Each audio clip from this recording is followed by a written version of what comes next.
Throughout the United States are a number of cities and small towns that wear their respective histories on their sleeve. Having personally grown up in the Southeast on the Mississippi River, one city almost immediately comes to mind: New Orleans.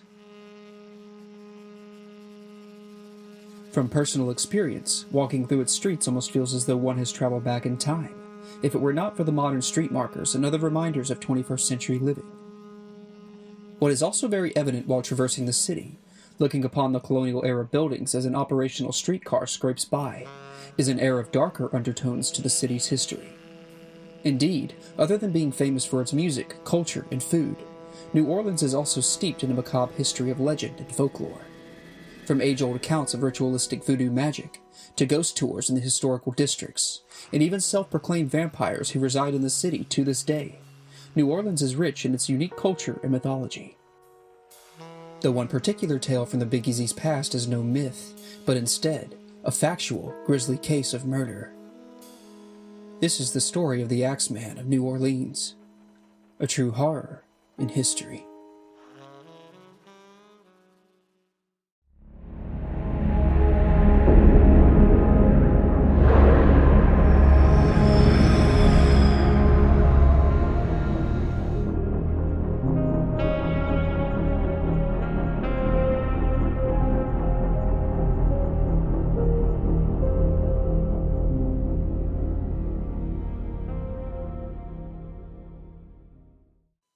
With its staunch European architecture and sensibilities, New Orleans would in time generate a sort of cosmopolitan society, courtesy of the local Creole residents. Descendants of first-generation French plantation owners, these Deep South aristocrats had desirous tastes for decadence and glamour. Yet another affluent group ingrained in New Orleans' history and culture are the many Italians that have called the city home since its colonial genesis. By the mid-1800s, New Orleans had become the third largest city in the nation, and due to it becoming the fourth busiest seaport in the world, along with the fact that it was heavily involved in the slave trade, it was at one time the wealthiest city in the United States. While other European immigrants such as the Irish and Germans had long settled in New Orleans, as many as 3 ships per month were arriving at port with thousands of Italian immigrants. The Italians arrived, hoping for the same finite jobs in high demand by their new European, free African-American, and mixed-race neighbors, all of which inhabited rough-shod houses in the lower neighborhoods, and all viewed by the Creole aristocrats as expendable labor. Ethnic tensions would soon boil over in New Orleans during a time of anti-Italian sentiments across the U.S., as crowded ships of Italians continued to arrive for work opportunities across the country. In October 1890, Irish police chief David C. Hennessy was met by an assassination squad one evening while he was on his way home from work. The police chief was shot by several men and collapsed in the street. Hennessy was hospitalized, where he gave testimony, claiming his attackers to have been Italian. The day after the attack, the police chief died, aged 32. New Orleans police quickly stormed the Italian neighborhoods. In all, 19 Italian suspects were incarcerated without bail at the parish prison. When 9 of the suspects were acquitted of the chief's murder and another 3 were cleared on grounds of declared mistrial, a massive mob, consisting of 20,000 New Orleanians, formed outside of the jailhouse where the prisoners were being kept. At the turn of the century, U.S. politicians and the media were pushing the narrative of a new threat against the populace: the mafia, a term most Americans were hearing for the first time, instilling a sense of fear and paranoia.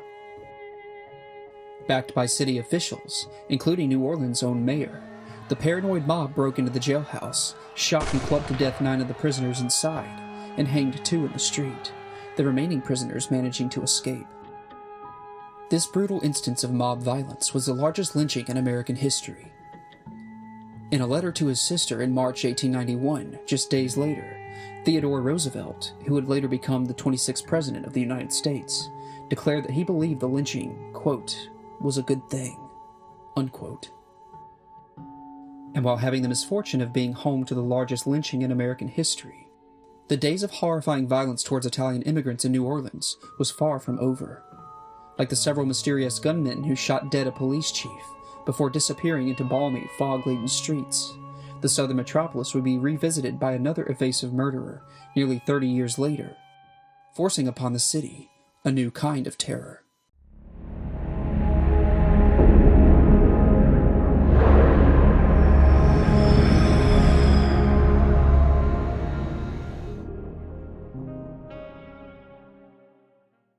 Anti-Italian sentiment remained strong in the US following the turn of the century, politicians and the press continuing to use the dreaded mafia label anytime they needed to cast Italians in a bad light. And yet, the Italian community in New Orleans carried on, despite the continued prejudice and threats of violence, and would go on to control the majority of the grocery business in the city. In 1880, Italians controlled 7% of the market. By the 1910s, they controlled nearly half of all grocery businesses. Though despite their earnestness in conducting business, Italians in New Orleans were not without their faults. They also brought with them an old-world form of justice, preferring to settle their business and family disputes as they would in Italy. Called the vendetta, so many shootouts and knife fights took place on Decatur Street, it was referred to colloquially as Vendetta Alley. All this to say, it was a possible vendetta of sorts, meted out by one disturbed individual, that stopped the city in its tracks, paralyzed with fear. May 1918 saw New Orleans joined with the rest of the country in a state of war. World War I was raging overseas, and into the fighting still several months out, where the armistice would bring long-desired peace in November. Even then, New Orleans would not see life return to normal following the end of global conflict. On May 23rd, Andrew Maggio was arriving home after celebrating his acceptance into the U.S. Navy. A bit intoxicated from enjoying the many bars and clubs in the city, he stumbled into his apartment when he noticed concerning groans coming from the apartment next door, where his brother and sister-in-law lived. Andrew went to check on his brother Joseph and Joseph's wife, Catherine, local Italian grocers. What he stepped into was a scene straight from a horror film. Joseph was struggling to breathe in a pool of his own blood. Catherine, his wife, dead. The two both had their throats slashed and suffered severe blows to the head from a heavy axe, which was left at the scene. Andrew attempted to render aid to his brother, but Joseph Maggio would die within minutes. Police initially suspected Andrew as being the murderer, given the weapon used to cut the victims' throats was one of Andrew's own straight razors, which he used in his barber shop, located below the apartments. After verifying Andrew's alibi of having been out drinking, the police began their investigation into an unknown suspect, one the city would come to know as the Axeman.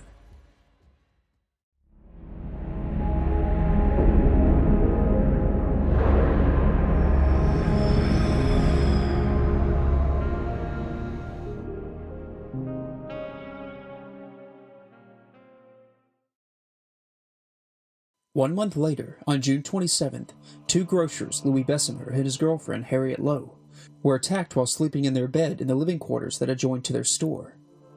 Early the following morning, a delivery driver was making his routine stop at the store to deliver baked goods, and discovered Louis and Harriet laying in pools of blood, both bleeding profusely from their heads.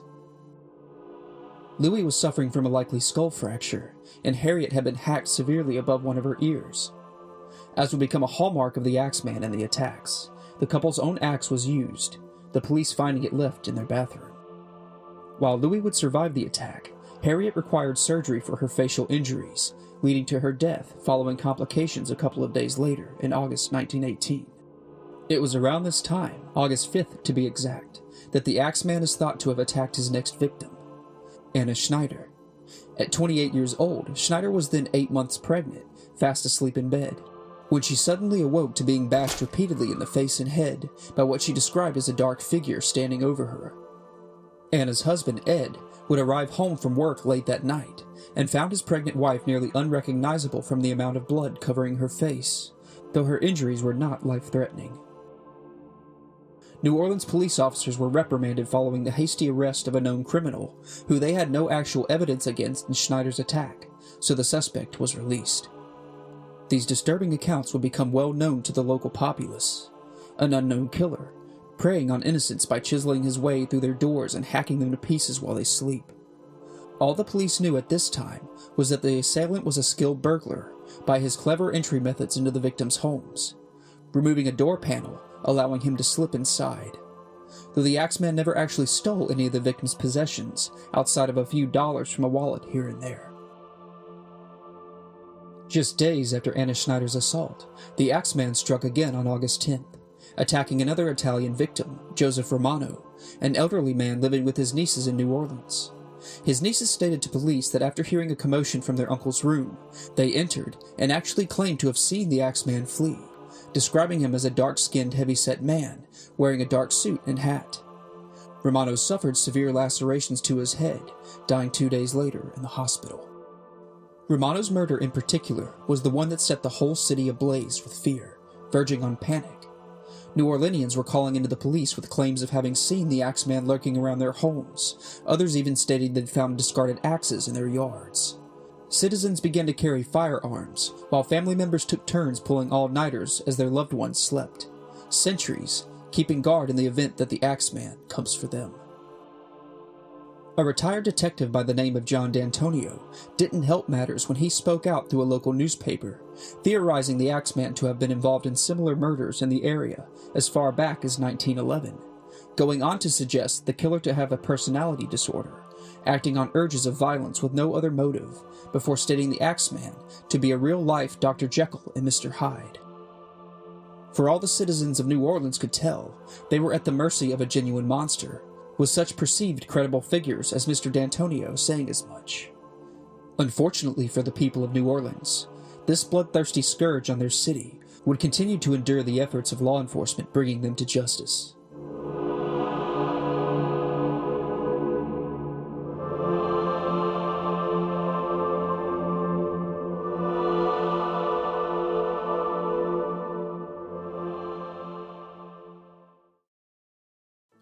Through the fall and winter of 1918, New Orleans would see its primary concern shift from axe murders to the deadly Spanish flu pandemic as it entered into the city through its busy ports. In just several short months, over 3,000 people would die in New Orleans from influenza. Fortunately, during this time, the Axeman had all but vanished from the city, and despite the terrible toll the flu pandemic was exacting on the local population, people were no longer worried about an axe-wielding monster in their homes. That would change on March 10, 1919, when the Axeman re-emerged, this time in a neighboring suburb of New Orleans called Gretna. Just south of the city proper, across the Mississippi River, screams were heard the night of March 10th from the residence of Charles Cortimiglia. An Italian immigrant, Charles and his family were attacked with an axe as they slept. Neighbors found the man and his wife Rosie inside their home, both suffering grievous head injuries, their 2-year-old daughter Mary dead in Rosie's arms, having suffered a fatal blow to her neck. After the attack on the Cortimiglias on March 13th, a letter, purportedly from the Axeman himself, was published in the local newspapers. Seemingly taking a page from the notorious London serial killer Jack the Ripper, the Axeman notated his location in the letter as being Hell. In the letter, of which you are welcome to pause this video to read, the killer claims himself to be a demon rather than human, and makes terroristic threats against the city, before identifying himself curiously as a lover of jazz music. The letter goes on to state that should anyone be playing jazz in their home the following Tuesday night, when the Axeman intended to strike again, they would be spared. Needless to say, the city of New Orleans on that dreadful night was alive with the sounds of jazz. Clubs and other establishments are said to have hired full jazz bands as citizens filled the buildings to the rafters, no doubt seeking a safe space to congregate and avoid the Axeman's wrath. Following the attack on the Cortimiglias, the tragic death of their daughter, and the Axeman's dire letter to the city, the elusive axe murderer all but seemed to vanish from New Orleans for good. Who the Axeman truly was is to this day still up for debate. With contemporary descriptions of the Axeman being attributed to a working-class man, the fact is that whoever wrote the published letters appears to be well-educated, using literary terms such as Tartarus, the Greek mythological equivalent to hell. It is also notable to mention some witnesses describing the Axeman as white, while others described him as dark-skinned or mixed race. The possibility of the Axeman being an actual network of anti-Italian hitmen might also be considered, at least in this humble narrator's own opinion. Whoever the Axeman of New Orleans was, their true identity would simply evaporate, like the haze of a muggy Louisiana morning. Like other monstrous murderers who leave the families of their victims without a culprit to face justice, such as Jack the Ripper, who left a trail of dead just 30 years prior to the Axeman.